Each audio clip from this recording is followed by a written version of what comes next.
Hi friends, വളരെ പ്രധാനപ്പെട്ട ഒരു വീഡിയോ ആണിത്. നിങ്ങൾ ഒരുപാട് പേര് ഒത്തിരി ദിവസങ്ങളായിട്ട് ചോദിക്കുന്ന സംശയമാണ്.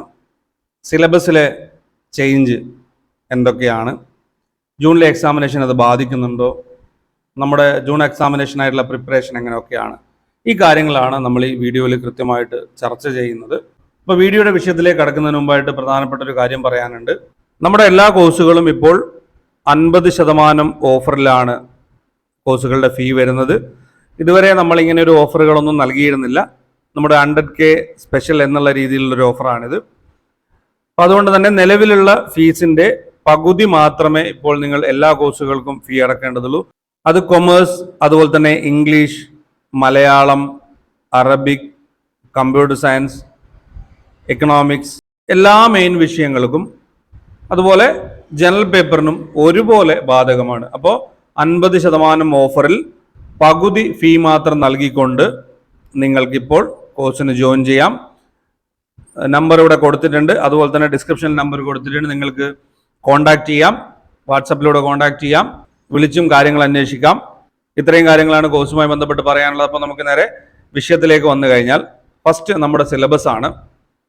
സിലബസിൻ്റെ കാര്യത്തിൽ UGCയുടെ ചെയർമാൻ വളരെ കൃത്യമായിട്ട് പറഞ്ഞിരിക്കുന്ന ഒരു കാര്യം എന്ന് പറയുന്നത് 2020 NEP പ്രകാരം, ന്യൂ എഡ്യൂക്കേഷൻ പോളിസി, അത് പ്രകാരം നമ്മുടെ UGC നെറ്റ് സിലബസ് പരിഷ്കരിക്കേണ്ടതുണ്ട്.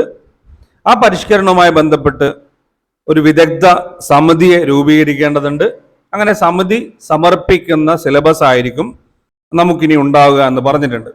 ആ സിലബസ് നമുക്ക് പഠിക്കാനും മനസ്സിലാക്കാനും മതിയായ സമയം നൽകും എന്നുള്ളതും വളരെ കൃത്യമായിട്ട് UGCയുടെ ചെയർമാൻ പറഞ്ഞിട്ടുണ്ട്.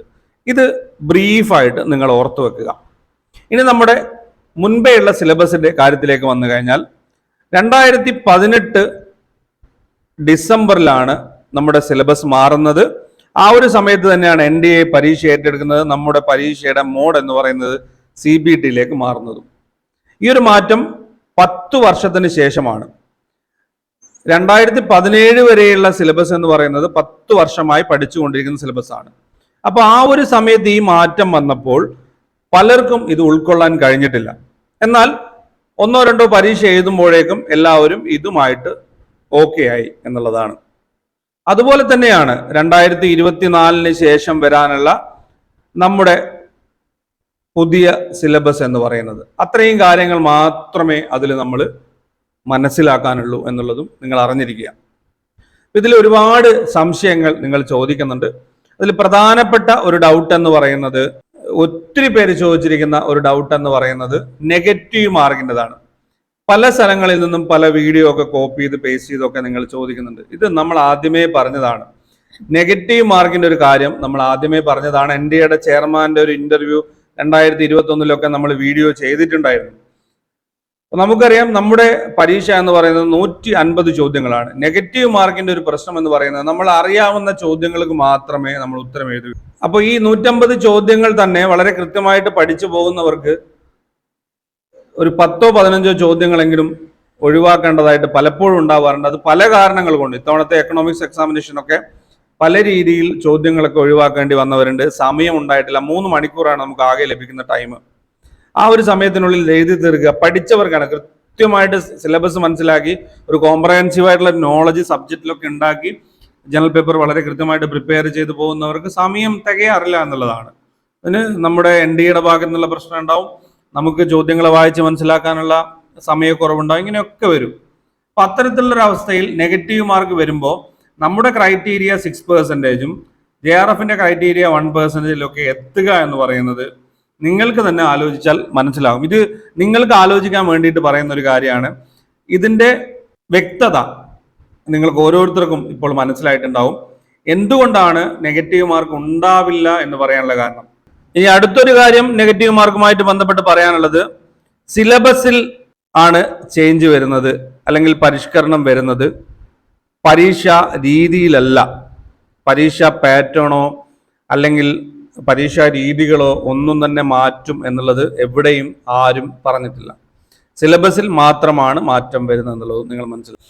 ഈ കാര്യങ്ങൾ നിങ്ങൾ പൂർണ്ണമായിട്ട് ഉൾക്കൊള്ളേണ്ടത് വളരെ അത്യാവശ്യമുള്ള കാര്യമാണ്. അല്ലെങ്കിൽ നമുക്ക് കൃത്യമായിട്ട് പ്രിപ്പറേഷൻ മുന്നോട്ടേക്ക് കൊണ്ടുപോകാൻ സാധിക്കില്ല.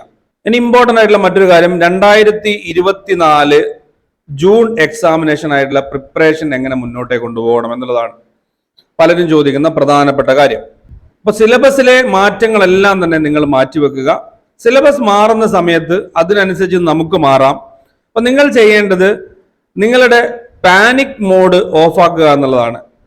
ഇത്തരത്തിലുള്ള കാര്യങ്ങളെ നിങ്ങളെ ബാധിക്കുന്നില്ല, അല്ലെങ്കിൽ സിലബസിലെ മാറ്റം എന്നെ ബാധിക്കുന്നില്ല, എന്ത് വന്നു കഴിഞ്ഞാലും എനിക്ക് എഴുതാൻ സാധിക്കും എന്നുള്ള രീതിയിലേക്ക് നമ്മൾ മാറുക.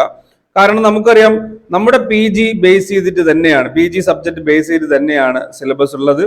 അതിൽ പരിഷ്കരണമാണ് വരാൻ പോകുന്നത്. അത് വിദഗ്ധ കമ്മിറ്റിക്ക് പോകണം, ആ കമ്മിറ്റി അംഗീകരിക്കണം, അംഗീകരിച്ച ശേഷം നമ്മളിലേക്ക് അത് എത്തിക്കണം. അതിനുള്ള സമയമൊക്കെ NDA UGC നൽകുമെന്നുള്ളത് നമുക്കറിയാം. അപ്പൊ നമ്മളിപ്പോൾ ചെയ്യേണ്ടത് നിലവിലുള്ള സിലബസ് ആണ് നമുക്ക് പഠിക്കാനുള്ളത്. ആ ഒരു സിലബസിനെ ബേസ് ചെയ്തുകൊണ്ട് കൃത്യമായിട്ടുള്ള പഠനം മുന്നോട്ടേക്ക് കൊണ്ടുപോകുക എന്നുള്ളതാണ്. അതിനായിട്ട് നമ്മൾ ചെയ്യേണ്ടത്, നിങ്ങളുടെ സബ്ജക്റ്റ് ഏതാണോ, നമ്മുടെ കൊമേഴ്സ് സബ്ജക്റ്റ് ആയാലും ഇംഗ്ലീഷ് സബ്ജക്റ്റ് ആയാലും അതുപോലെ തന്നെ മലയാളം ആയാലും മറ്റേത് മെയിൻ സബ്ജക്റ്റ് ആയാലും ഓരോ സബ്ജക്റ്റിനും വ്യത്യസ്ത രീതിയിലാണ് അതിൻ്റെ ഒരു പഠന സ്ട്രാറ്റജി എന്ന് പറയുന്നത്. അപ്പൊ ഇതിൻ്റെയൊക്കെ ഓരോ വിഷയത്തിൻ്റെയും കൃത്യമായിട്ടുള്ള സ്ട്രാറ്റജി നിങ്ങൾക്ക് ഞങ്ങളിലൂടെ അറിയാൻ സാധിക്കും. അതിനായിട്ട് നിങ്ങൾ ചെയ്യേണ്ടത് നമ്മുടെ ചാനൽ സബ്സ്ക്രൈബ് ചെയ്ത് നമ്മുടെ സോഷ്യൽ മീഡിയയിലൊക്കെ ഫോളോ ചെയ്യുക. ഓരോ സബ്ജക്റ്റിനും ഇത്തവണ പരീക്ഷ എഴുതി ഇറങ്ങിയവർക്ക് വളരെ വ്യക്തമായിട്ട് മനസ്സിലായിട്ടുണ്ടാവും എന്തിലാണ് നമുക്ക് നോളജ് ഉണ്ടാവേണ്ടത് എന്നുള്ളത്. ആ കാര്യം കൃത്യമായിട്ട് നിങ്ങൾ മനസ്സിലാക്കേണ്ടതുണ്ട്. അത് ഓരോ വിഷയത്തിനും വളരെ കൃത്യമായിട്ട് നിങ്ങളിലേക്ക് എത്തിക്കുകയും ചെയ്യും. ഇത്രയും കാര്യങ്ങളാണ് ഈ വീഡിയോയിൽ പറയാനുള്ളത്. യാതൊരു രീതിയിലും നിങ്ങൾ ഭയപ്പെടേണ്ടതില്ല. നമ്മൾ തീരുമാനിക്കേണ്ടത് നമ്മളെ കൊണ്ട് പറ്റും ഏത് രീതിയിൽ ഓരോ മാറ്റങ്ങളും ഉൾക്കൊണ്ട്, പരീക്ഷയുടെ ക്വസ്റ്റ്യൻ ആയാലും പരീക്ഷാ രീതി ആയാലും എല്ലാ മാറ്റങ്ങളും ഉൾക്കൊണ്ടുകൊണ്ട് നമുക്ക് ഈ ഒരു എക്സാം ക്രാക്ക് ചെയ്യാൻ സാധിക്കുന്നുണ്ട്. അതിലപ്പുറം വലിയ മാറ്റങ്ങളൊന്നും തന്നെ, വലിയ പരിഷ്കരണങ്ങളൊന്നും തന്നെ വരാനില്ല. എല്ലാത്തിനെയും നമുക്ക് നേരിടാൻ സാധിക്കും. എല്ലാം നിങ്ങൾ ഒരു കാര്യം കേൾക്കുന്ന സമയത്ത് നിങ്ങളുടേതായ രീതിയിൽ തിങ്ക് ചെയ്യുക, അതിനെങ്ങനെ മുന്നോട്ടേക്ക് കൊണ്ടുപോകണം എന്നുള്ളത് മനസ്സിലാക്കുക. നിങ്ങളുടെ സബ്ജക്റ്റ് ഏതാണോ ആ ഒരു സബ്ജക്റ്റിൽ നിങ്ങൾക്ക് എന്താണ് ബുദ്ധിമുട്ടുണ്ടാക്കിയിരിക്കുന്നത്, അല്ലെങ്കിൽ നിങ്ങൾക്ക് എന്താണ് വിഷമം ഉണ്ടാക്കിയിരിക്കുന്നത്, അല്ലെങ്കിൽ നിങ്ങൾ ഏത് രീതിയിൽ പഠിക്കണം എന്നുള്ളത് കൃത്യമായിട്ട് നിങ്ങൾക്ക് മനസ്സിലാവും. ആ രീതിയിൽ തന്നെ നിങ്ങൾ പഠനം മുന്നോട്ടേക്ക് കൊണ്ടുപോകുക എന്നുള്ളതാണ്. അതിന് കൃത്യമായിട്ടുള്ള സ്ട്രാറ്റജി നമുക്ക് വരും ദിവസങ്ങളിൽ അപ്ലോഡ് ചെയ്യാം. അപ്പൊ ഇതാണ് പ്രധാനമായിട്ടും പറയാനുള്ളത്. മറക്കാതെ നിങ്ങളുടെ അഭിപ്രായങ്ങൾ, നിർദ്ദേശങ്ങൾ, സംശയങ്ങൾ കമന്റായി രേഖപ്പെടുത്തുക. അതിനായിട്ട് നമ്മുടെ സോഷ്യൽ മീഡിയ ഒക്കെ നിങ്ങൾക്ക് ഉപയോഗിക്കാം. ഇൻസ്റ്റഗ്രാമിലൂടെയും അതുപോലെ തന്നെ വാട്സാപ്പിലൂടെയും ഒക്കെ നിങ്ങൾ ഒരുപാട് സംശയങ്ങൾ ചോദിക്കുന്നുണ്ട്. അത് ഇനിയും തുടരണം. അത്തരം കാര്യങ്ങൾ വരുമ്പോഴാണ് കൂടുതൽ കാര്യങ്ങൾ ഇതുപോലെ നിങ്ങളിലേക്ക് എത്തിക്കാൻ സാധിക്കുന്നത്. അപ്പോൾ ഇതുപോലെ നിങ്ങൾക്ക് ഉപകാരപ്രദമായിട്ടുള്ള മറ്റൊരു വിഷയവുമായിട്ട് നമുക്ക് അടുത്ത വീഡിയോയിൽ കാണാം. Thank you for watching. Keep studying. Stay safe.